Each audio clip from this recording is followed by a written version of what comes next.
जीवन में 5 बातों का अनुसरण करना चाहिए। जैसे हमारे शरीर का निर्माण हुआ था, उसमें 5 तत्व मिलकर हमारे शरीर का निर्माण करते हैं। ऐसे ही कई 5 बिंदु है, उससे हमारे जीवन को हम सफल बना सकते हैं। वो 5 बिंदु भी। सबसे पहला,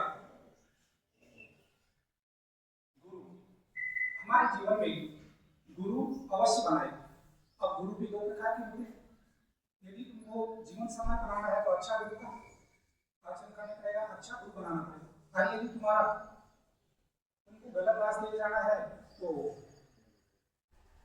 नशेड़ी, बुरी कर्मों वाला, गलत गुरु का आचरण करना है। इसलिए हमारे जीवन को यदि सही मार्ग पे और सही रास्ते पे ले जाना है तो सबसे पहले एक सद्गुरु, अच्छे गुरु का चयन करना चाहिए, जिससे हमारे आगे की जीवन की रूपरेखा और जीवन को अच्छा बनाने का मार्गदर्शन करते हैं। वो सबसे पहला बिंदु है, जीवन में गुरु अवश्य बनाना चाहिए। जब गुरु बनेगा तो वो हमें अच्छे मार्ग की ओर ले जाएगा। दूसरा बिंदु बताया है, जब हमारे जीवन में गुरु बना लिया तो वो हमको आदतें, दूसरा बिंदु है आदतें। फिर जैसे ही गुरु बनाएगा तो अपने को आदत बताएगा कि कैसे रहना है, क्या करना है, अच्छी आदत अपनानी है, गलत आदतों में नहीं फंसना है, तो हमारा जीवन और सफल होगा। जैसे वो बताएगा कि एक आदत का छोटा सा उदाहरण है, उसमें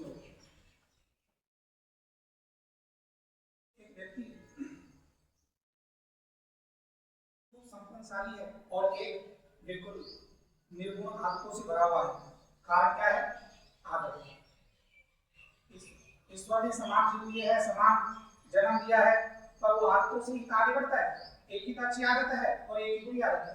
अच्छी आदत वाला व्यक्ति आगे अच्छे रास्ते पर पहुंच गया, अपने मनोकामनाएं, अपने जो भी प्राप्त करने थे पूरे जन्म में वो प्राप्त कर चुका है। और यदि गलत आदतें है तो वो कुमार्ग गर्त में डल गया। 2 व्यक्ति थे, समाज के दोनों भाई थे। एक की आदत बहुत अच्छी थी, वो अपने गुरुजियों की आज्ञा करता था, जैसे गुरुजी कहते थे उनके अनुसार चलता था। जीवन में आगे जाकर उसके प्रथम स्थान आए। और एक था दुराचारी, बदमाशी करता था, शैतान करता था, सारे दिन गुरुजियों का आज्ञा का पालन नहीं करता था और जो गुरुजी कहते थे उनकी कोई सुनाई नहीं थी। फिर उसका रिजल्ट आया, वो फेल हुआ। क्या हुआ? फेल हुआ। कारण क्या हुआ? आदतें। यदि आदतें तुम्हारी अच्छी है तो तुम आगे बढ़ सकते हो।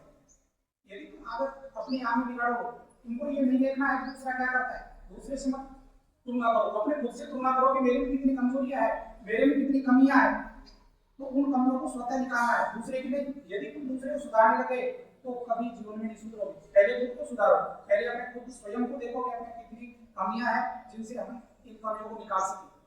तो इसलिए आदत एक ऐसा बिंदु है, यदि तुम आदत अच्छी अपना लोगे तो जीवन में कुछ से उच्च पद पा सकते हो, अपने जीवन में सफलताएं पा सकते हो। तीसरी बिंदु, वाणी। वाणी व्यक्ति की प्रभावशाली होती है। यदि तुम वाणी अच्छी रखोगे तो तुम्हारा सब चीज प्राप्त होता चले जाएगा। और यदि वाणी दुर्वाणी है, जैसे ही तुम बोलते हो, कई बच्चे ऐसे मधुर बोलते हैं, गुरुजी को कैसे अच्छे लगते हैं, बहुत अच्छा। कई बच्चे कटु बोलते हैं, अपने आप में अहंकार, तुरंत गुरुजी आदेश देते हैं और अपनी वाणी को अहंकार रूप में ले जाते हैं कि हमसे बड़ा कोई नहीं। तो ये वाणी का ही तो खेल है। और इस वाणी को तुम सुधारो तो कि हमारे लिए गुरुजी हमको क्यों डांट रहे हैं, किस लिए डांट रहे हैं, कि हमको अच्छे बनाने के लिए। उसमें तुम्हारी भावना ही नहीं है कि हम अच्छे बने। कोई गुरुजी का लाभ नहीं है कि तुमको डांटे, कोई कुछ करे, जबरदस्ती से बनने नहीं देते, जबरदस्ती से कुछ नहीं कहते, तुमको सुधारने के लिए, तुमको अच्छा बनाने के लिए। तो मेरा यही निवेदन है, इस वाणी से सदुपयोग ले, सही बोले, इसका उपयोग सही करे। उपयोग से कहा भी वाणी ऐसी बोले मन का कोई और इनको शीतल करे आप शीतल होई। अब इस वाणी ऐसी मत बोलनी चाहिए। तो आपकी उपयोग यही है, इस वाणी का सदुपयोग गलत नहीं बोले, आप सब नहीं बोले, गुरुजियों के सामने उतना ही बोले जितना गुरुजी बताते हैं। जितना गुरुजी एक शब्द बोलते हैं और 10 शब्द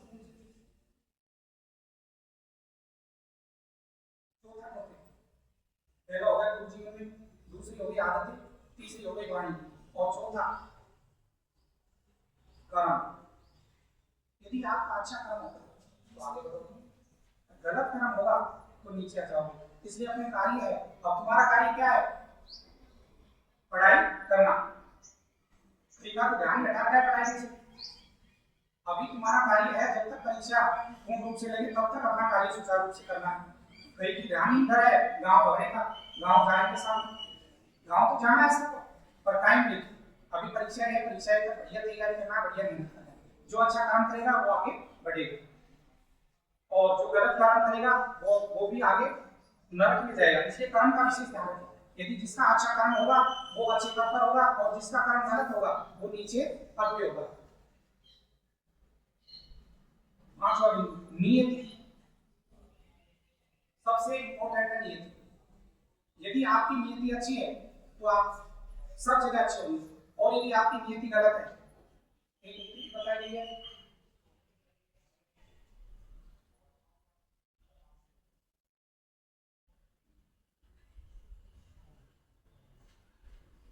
कि दिन बगड़े हुए सुधर जाते हैं, नियति बिगड़ी हुई कभी सुधरती नहीं।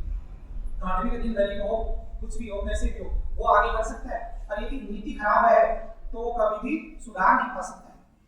जैसे धनानंद की तरह, उसकी नीति गलत थी और चंद्रगुप्त मौर्य की नीति अच्छी थी। तो चंद्रगुप्त मौर्य एक दिन आगे जाकर अपने पद का अलंकृत करता है और जिसको पास खूब धनवान था, खूब सब कुछ था, ऐश्वर्यवान था, पर उसकी नीति गलत थी, इसलिए उसको एक दिन नीचे घर में आना पड़ा। और जो जिसकी नीति साफ थी वो एक दिन सर्वश्रेष्ठ बन गया। इसलिए आपसे निवेदन है कि आप भी इन बिंदुओं का ध्यान रखें। जीवन में ये 5 बिंदुओं का जिन्होंने उपयोग कर लिया वो कभी गलत रास्ते पर ही नहीं जा सकता है। अच्छे रहेगा इन 5 बिंदुओं का जीवन में हमेशा ध्यान रखें। सबसे पहला है गुरु, फिर आदतें, फिर वाणी और फिर कर्म और नियति। ये जीवन में 5 बातें।